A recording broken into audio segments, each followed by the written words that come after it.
Everybody and their grandmother knows Mario. He's the poster boy for Nintendo and one of the most recognizable characters in the world. He's been in a lot of games, and the GameCube was no exception to that. But was Mario best on the GameCube? The GameCube released in Japan on September 14th, 2001, in North America on November 18th, 2001, in Europe on May 3rd, 2002, and in Australia on May 17th, 2002. The GameCube began development under the code name Dolphin and was officially revealed at E3 2001. This wasn't Nintendo's most successful console by any means, but some could argue it was one of the most impactful. The GameCube controller is still used to this day over 20 years later for games like Super Smash Bros. Ultimate.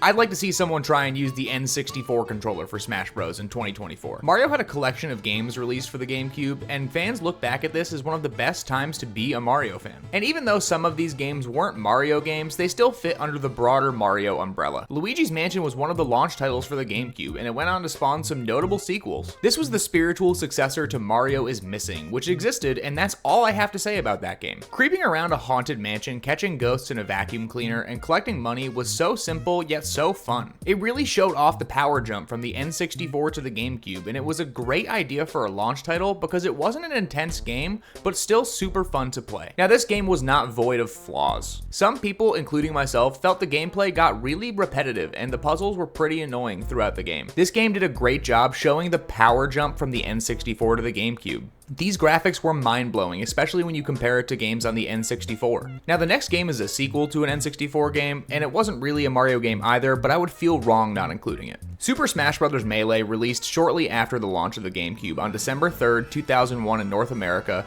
November 21st, 2001 in Japan, May 24th, 2002 in Europe, and May 31st, 2002 in Australia. Unlike Luigi's Mansion, you can actually play as Mario in this game, and Dr. Mario. This was the second Smash Bros. Game, and definitely the one that has the biggest nostalgic fan base. This game is over 20 years old and still has a dedicated competitive scene to this day. This is looked at as the peak of the Smash Bros. Series by some, and for good reason. It introduced so many things that have become a standard in Smash Bros. Games today, and was the best-selling GameCube game of all time. People look at Melee as the magnum opus of the GameCube, and for good reason, but it's really not a Mario game when you think about it, so I only wanted to mention it briefly. But the next game on the list is Mario's first 3D outing on the GameCube. Super Mario Sunshine was Mario's first 3D game to come out after the incredible success of Super Mario 64. It released on August 26th, 2002 in North America, July 19th, 2002 in Japan, October 11th, 2002 in Europe, and October 4th, 2002 in Australia.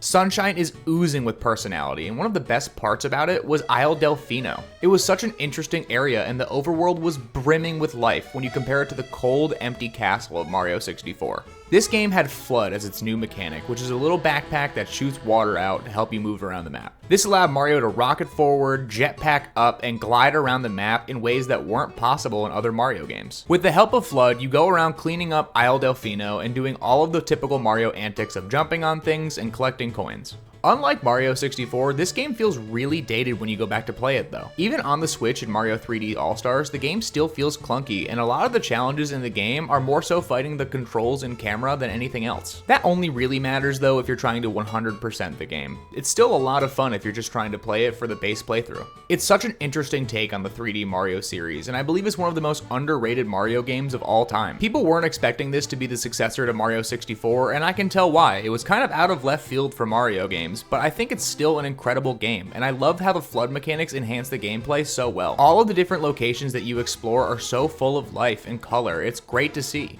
I can understand why people will dislike this game, but for me, it's truly a work of art. Now, the next games that came out all came out at different times, but they all scratched the same itch. Mario Party had 4 separate installments on the GameCube, and that's crazy to me. Mario Party 4, 5, 6, and 7 all launched on the GameCube, and were all surprisingly different enough to be enjoyed separately. Most people think that Mario Party hit its peak on the GameCube, and the series has kind of lost its way since, and I can agree with that statement to a point.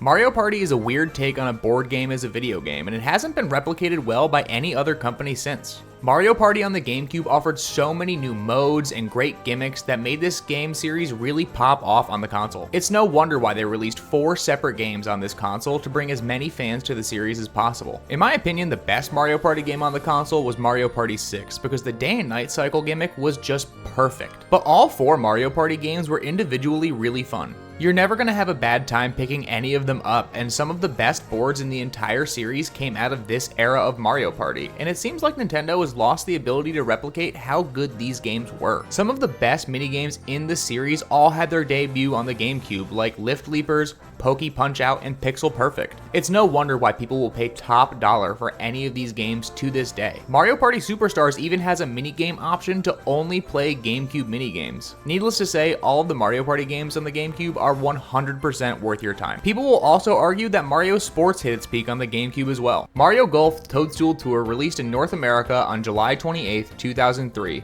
in Japan on September 5, 2003, in Europe on June 18, 2004, and Australia on February 11, 2004. Of all of the Mario Sports games, I was never a big fan of Mario Golf until recently, and this is one of the best games I've played on the GameCube. I neglected this game for far too long, and it has so much depth that I didn't realize it had. After a few hours, I was able to start putting the ball pretty much exactly where I wanted to with good inputs, and its extreme depth is something I didn't think was possible in a Mario Sports game. Now, I came to find out playing all of these games again that that's extremely wrong. All of these games are super in-depth, and this is no exception. I wish this level of care went into the Mario Sports games they're making now, but that's a topic for another video. You can say that the next game is also kind of a sport, but that would be kind of a stretch. Mario Kart Double Dash came out on November 17th, 2003 in North America, November 7th, 2003 in Japan, November 14th, 2003 in Europe, and November 19th, 2003 in Australia. Double Dash is a forgotten gem of a Mario Kart game. Double Dash is the only game in the series allowing two characters to ride on the same cart, and this allowed for so many possibilities. Having to balance the two characters on the same cart allowed for some incredible gameplay and some really interesting couch co-op experiences that you can't get in other Mario games. This game had an awesome selection of characters and stages that are still used to this day. Courses like Baby Park, DK Mountain, and Daisy's Cruiser all came out first on the GameCube. When you compare this game to Mario Kart Wii, it didn't get nearly as much love, and I can kind of understand why. The Wii had such a big install base, and this game kind of got pushed to the side when Mario Kart Wii came out. My favorite part about this game though was character-specific items, meaning that characters you pick had a direct impact on your gameplay. If you want a bomb, you have to play as Wario or Waluigi,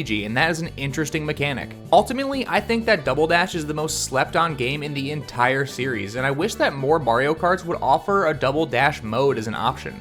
I mean, think about it, just riding around on the map with this big roster of characters in Mario Kart 8 would be awesome. The next game that came out is definitely remembered because it recently got remastered. Paper Mario: The Thousand-Year Door released on October 11th, 2004 in North America, July 22nd, 2004 in Japan, November 12th, 2004 in Europe, and November 18th, 2004 in Australia, and is looked at as the peak of the Paper Mario series. Having just replayed this game within the last week, I can firmly say that this is the best Paper Mario game, hands down. The Thousand-Year Door is what all Mario RPGs should be. It has great battle mechanics with the theater, interesting boss battles, and great areas to explore. Thousand-Year Door is looked at by fans as where Paper Mario really found its peak, and it hasn't been able to replicate that with its later games. What makes this game so special is that they built a world that feels truly unique and interesting to explore. Each area you explore feels so different than the others and does a really good job of tying in mechanics throughout the game. All of the NPCs are so full of life and have funny things to say, and it added so much personality to the experience.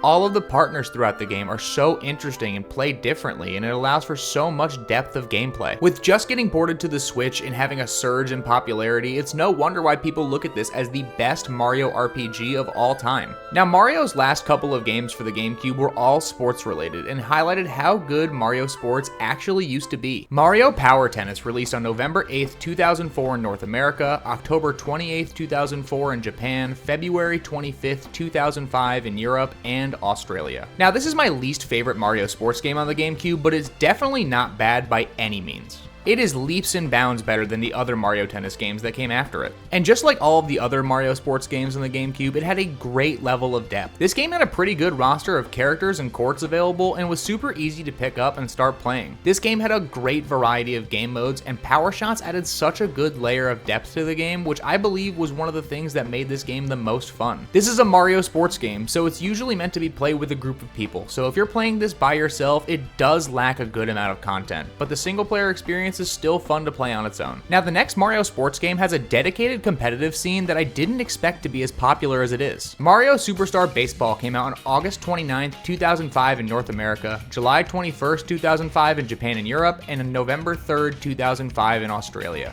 Though I'm not the biggest baseball fan in real life, this is my favorite Mario sports series by a landslide. This is one of the most addicting games I have ever played, and I barely even like baseball. Now, the hotly debated topic is whether this game is better than Super Sluggers. In my opinion, they're tied. I love how Super Sluggers integrated motion controls from the Wii, but Superstar Baseball was so crisp to play, and the one thing I didn't realize about this game prior to picking it up is it has such a dedicated competitive scene. Now, I'm not gonna lie, I am awful at this game and stand no chance in competitive, but people who play this game are extremely good at it. The mini games in this game were so much fun. Even to this day, things like Piranha Panic and Chain Chomp Sprint are so great to play. This game just oozed personality and had so much depth, it's no wonder why this looked as one of the best Mario sports games. What really made this game shine though was the character selection. This game had such an interesting selection of characters, from things like Goombas and a mole to Dixie Kong and Toadsworth. I find myself going back to this game so often, I find it incredible that they haven't made a new Super Mario Baseball since the Wii. Now, the last game on the list came out towards the end of the console's life cycle, but it was still such a fun game to play. Super Mario Strikers came out on December 5th, 2005 in North America, January 19th, 2006 in Japan, November 18th, 2005 in Europe, and April 6th, 2006 in Australia. This is the most interesting Mario sports title to me because it didn't really hold true to the form of soccer as much as the other titles do. Now, this game is a much more toned down version of soccer, with only allowing 5 characters per team on the map. But that's exactly where a lot of this game's charm comes from, because this is more brutal than any other Mario sports game. Mario Strikers has had 2 sequels since, and both of the games were only okay when you compare it to this game. This game's quality is 100% based off its gameplay. It offers loads of replayability and fun times to be had for anyone. I think this game has the least amount of depth as opposed to any of the other Mario sports games, but all of the Mario sports games that came out for the GameCube highlight just how good these games can truly be if they're given the amount of depth and quality that they need.